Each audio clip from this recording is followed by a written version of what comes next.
ناظرین، قرآن مجید فرقان حمید میں مختلف واقعات کا تذکرہ آیا ہے اور ہم بھی کچھ اپنی ترتیب بدل رہے ہیں۔ کچھ دوستوں کا اصرار تھا کہ قرآنی واقعات کا تذکرہ بھی کیا جائے، لہذا ہم کچھ قرآنی واقعات کا تذکرہ بھی ساتھ ساتھ کرتے رہیں گے۔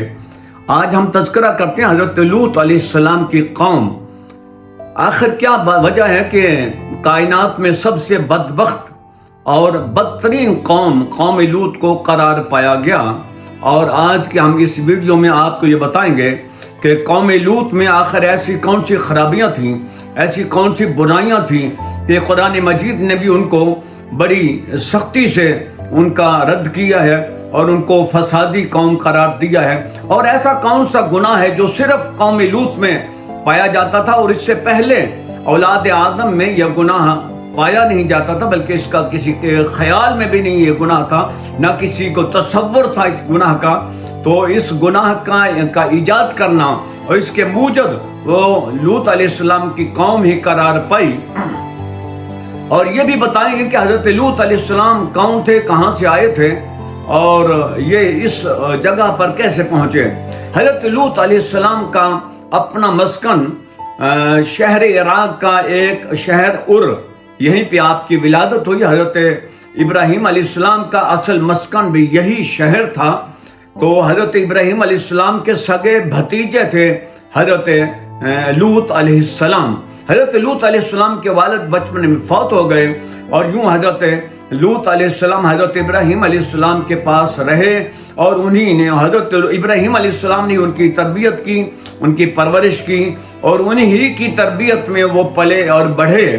حضرت ابراہیم علیہ السلام کی بڑی خدمت کی تھی انہوں نے، اور پہلے حضرت ابراہیم علیہ السلام پر ایمان لانے والے بھی حضرت لوط علیہ السلام ہی تھے۔ حضرت لوط علیہ السلام نے حضرت ابراہیم علیہ السلام کی بڑی خدمت کی اور جہاں جہاں وہ جاتے ان کے ساتھ رہتے، یہاں تک کہ حضرت ابراہیم علیہ السلام نے جب عراق سے شام اور فلسطین کی طرف ہجرت کی تو حضرت لوط علیہ السلام بھی ان کے ساتھ تھے اور ان کی خدمت میں لگے رہے۔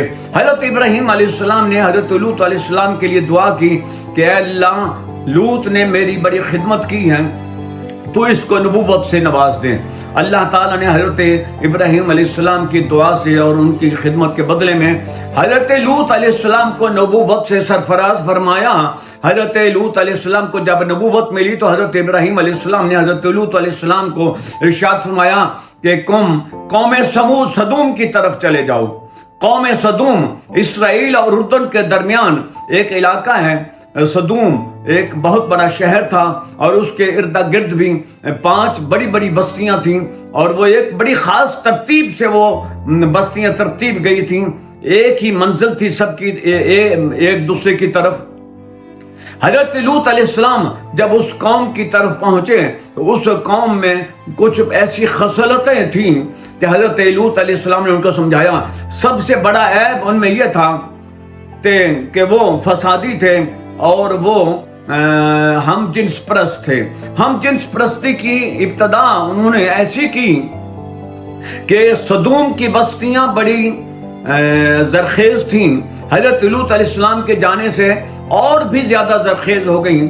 حضرت لوط علیہ السلام کو اللہ تعالیٰ نے کچھ معجزات بھی عطا فرمائے تھے، جن میں ایک معجزہ یہ تھا کہ حضرت لوط علیہ السلام جب ہاتھ اٹھا کر دعا فرماتے ہیں تو بارش آ جاتی تھی، اسی وقت بادل بنتے، اسی وقت بارش برس جاتی۔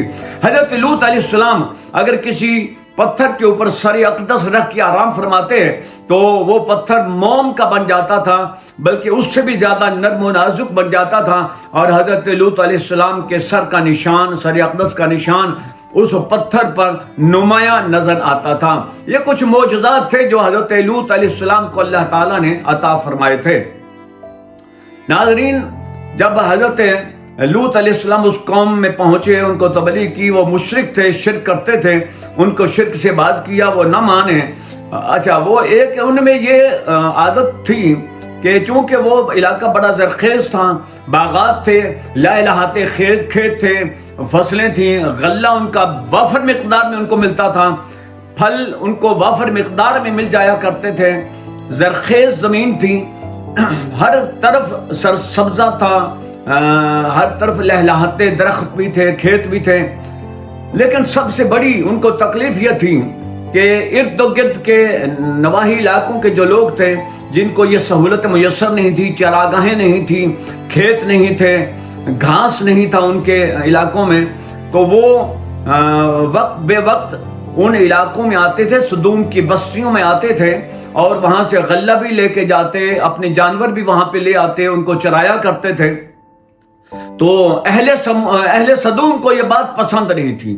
وہ سمجھتے تھے کہ یہاں کے غلے پر صرف ہمارا ہی حق ہے، یہاں کے پھلوں پر ہمارا ہی حق ہے، یہاں کے کھیتوں پر صرف اور صرف ہمارا حق ہے، یہاں کی کسی اور کا حق نہیں بن سکتا۔ اور وہ اس بات سے بڑے تنگ تھے اور وہ اکثر اس بات پر صلاح مشورہ کرتے تھے کہ آخر ایسا کیا کیا جائے کہ ان لوگوں کو یہاں سے آنے سے روک دیا جائے۔ تو قانون حسب دستور وہ اسی بات پر تبصرہ کر رہے تھے، سوچ بچار کر رہے تھے، مل کے بیٹھ کے وہ سوچ رہے تھے کہ آنے والے لوگوں کو کیسے روکا جائے کہ ابلیس شیطان شکل انسانی اختیار کر کے ایک نہایت ہی بہت بڑے بزرگ کی شکل میں وہ ان کے پاس آیا اور ان کو کہا کہ کیا سوچ رہے ہو؟ انہوں نے کہا کہ ہم یہ بات سوچ رہے ہیں کہ لوگ باہر سے آ کے ہمارے غلے کو نہ استعمال کریں، ہمارے پھلوں کو استعمال نہ کریں، وہ صرف ہمارے ہیں، ہمارا ہی ان پر حق ہے۔ تو ابلیس شیطان نے کہا کہ اس کا حل میرے پاس ہے، میں اگر کہو تو بتا دوں، مگر اس پر پھر عمل کرنا پڑے گا۔ انہوں نے اس کی شخصیت سے متاثر ہو کر کہا کہ آپ جو کہیں گے ہم وہ کر لیں گے۔ شیطان نے کہا پھر کل میں اس کا تمہیں طریقہ بتاؤں گا۔ شیطان دوسرے دن ایک خوبصورت لڑکے کی شکل اختیار کر کے ان کے پاس آیا اور ان کو بدفعلی کی ترغیب تھی، طریقہ بتایا اور اس پر ابھارا۔ اور سب سے پہلے شیطان نے ان کو یہ مشورہ دیا اور شیطان نے ان کو طریقہ بتایا، یہ عمل کر کے دکھایا۔ تو اس کے بعد پھر ان کو عادت پڑتی ایسی پڑی کہ کوئی محفل، کوئی گھر، کوئی تقریب ایسے نہیں ہوتی تھی جو اس بدفعلی سے ان کی خالی ہو، اس غیر فطری عمل سے جس سے انسان کی طبیعت بھی گھبراتی ہے، ایسا عمل جو کسی اور نے نہیں کیا۔ جنگلی وحشی جانور بھی یہ عمل نہیں کرتے، کائنات میں کوئی مخلوق یہ عمل نہیں کرتی جو عمل اس قوم نے ایجاد کیا، وہ اس کے موجد ٹھہرے۔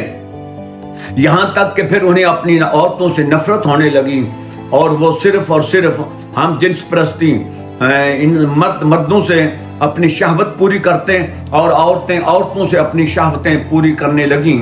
اور یہ وقت گزرتا گیا۔ حضرت لوط علیہ السلام کو یہ دیکھ کر بڑی تکلیف ہوتی تھی، بڑے دکھی ہوتے تھے، ان کو سمجھاتے تھے، ان کی محفلوں میں چلے جاتے، اور پھر یہ ستم بالائی ستم کہ وہ سرے عام یہ فعل کرنے لگے۔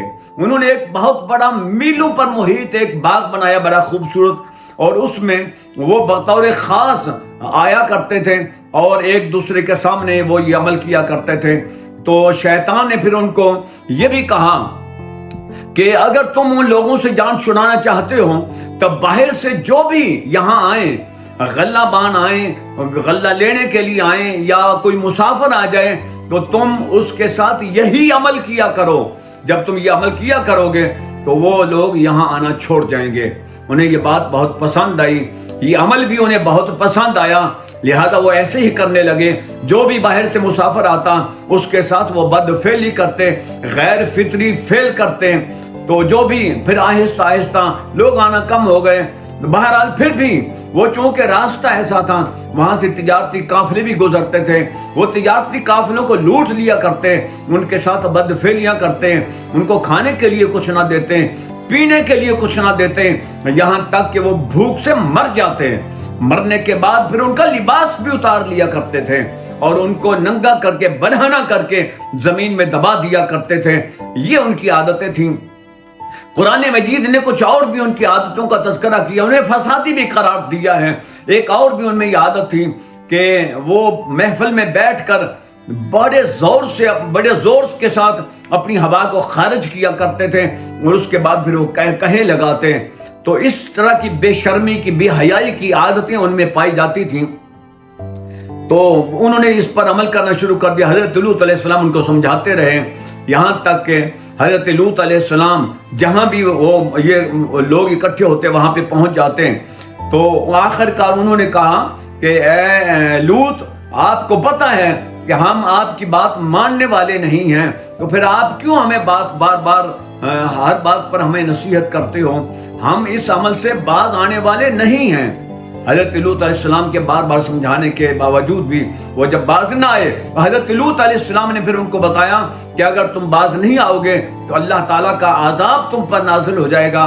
وہ جب یہ بار بار کہتے تھے، تو آخر کار انہوں نے حضرت لوط علیہ السلام کو کہا کہ پہلی بات تو یہ ہے کہ اگر آپ ہمیں نصیحتیں کرنے سے باز نہ آئے تو ہم آپ کو اس شہر سے بے دخل کر دیں گے، ہم آپ کو دیس نکالا کر دیں گے، یہاں سے نکال دیں گے، کیونکہ حضرت لوط علیہ السلام کی کوئی وہاں برادری، کوئی خاندان، کوئی تعلق داری نہیں تھی۔ یہ باہر سے آئے تھے، اکیلا تھا یہ خاندان، اکیلا یہ گھر تھا، ایک ہی گھر تھا حضرت لوط علیہ السلام کا، اور کوئی ان کا کوئی ساتھی نہیں تھا، کوئی ان کا کوئی ساتھ دینے والا، کوئی قوم کا بندہ، کوئی برادری کا بندہ نہیں تھا۔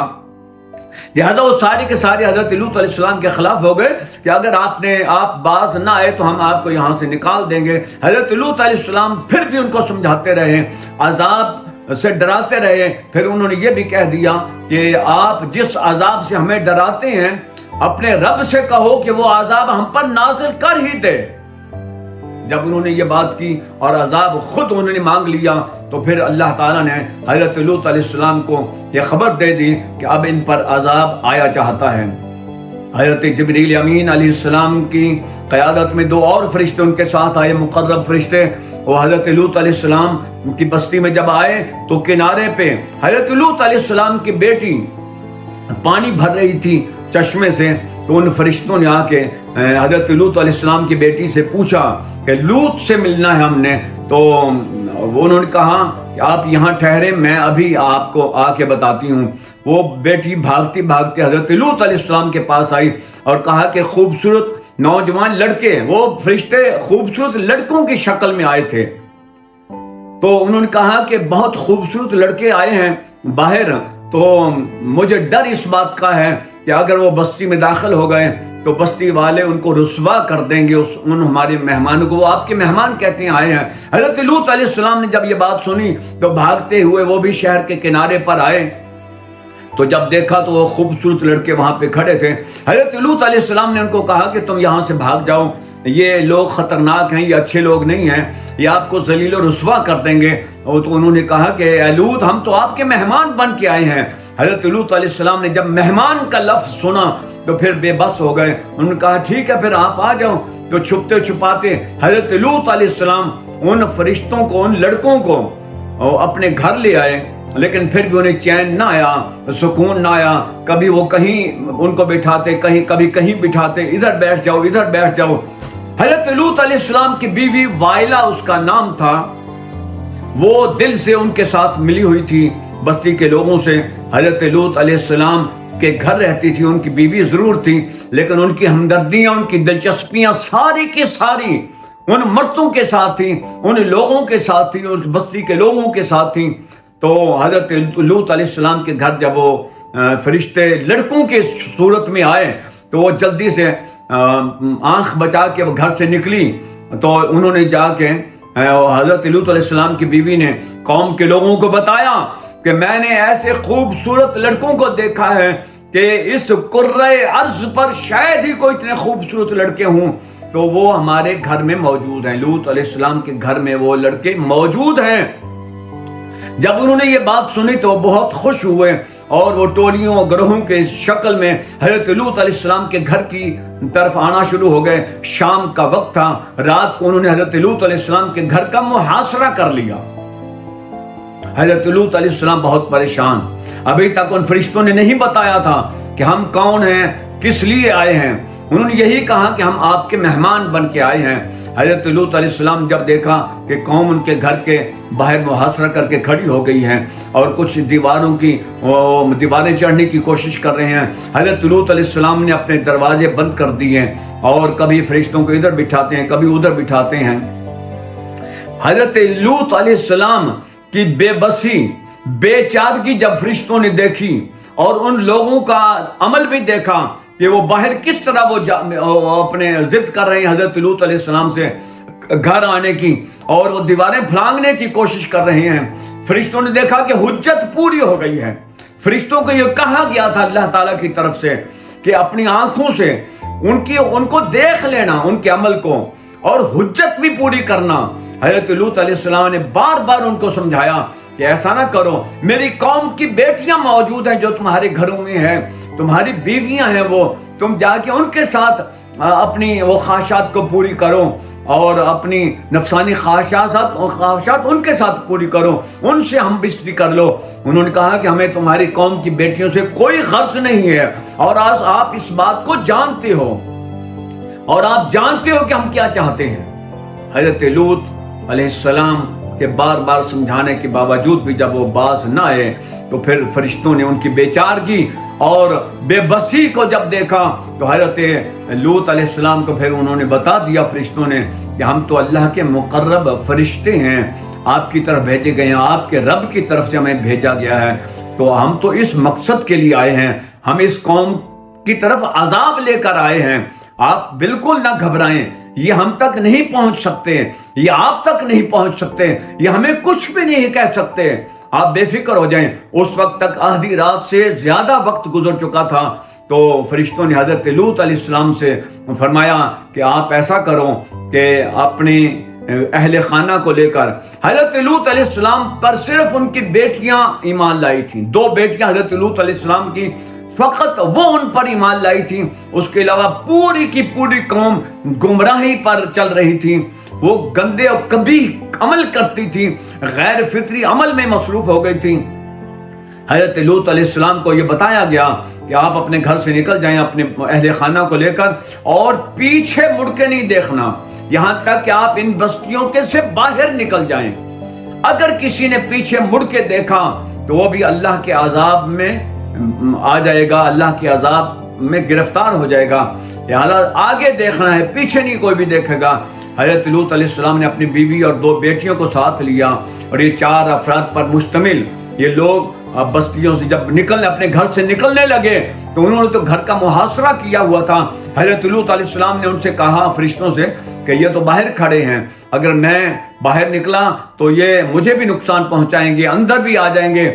حضرت جبریل امین نے کہا کہ آپ اس کی فکر نہ کریں، انہوں نے اپنے پر کا ایک کنارہ ان لوگوں کو مارا اور ان کی آنکھوں کے ڈیلے باہر نکل آئے، وہ تمام کی تمام نابینا ہو گئے، ان کی بصارت ختم ہو گئی۔ حضرت لوط علیہ السلام کو فرمایا کہ اب آپ یہاں سے نکل جائیں۔ یہ وہ لوگ تھے جو بصارت سے محروم ہو گئے، حضرت لوط علیہ السلام کے گھر کا محاصرہ کیے ہوئے تھے، بری نیت سے جو لوگ آئے ہوئے تھے وہ تمام کی تمام بصارت کھو بیٹھے، ان کی آنکھوں کے ڈیلے باہر آ گئے۔ حضرت لوط علیہ السلام اپنے اہل خانہ کو لے کر وہاں سے نکل گئے، اور وہ بیوی بچوں کے ساتھ تھیں اور ان کی ہمدردیاں بھی ساتھ تھیں۔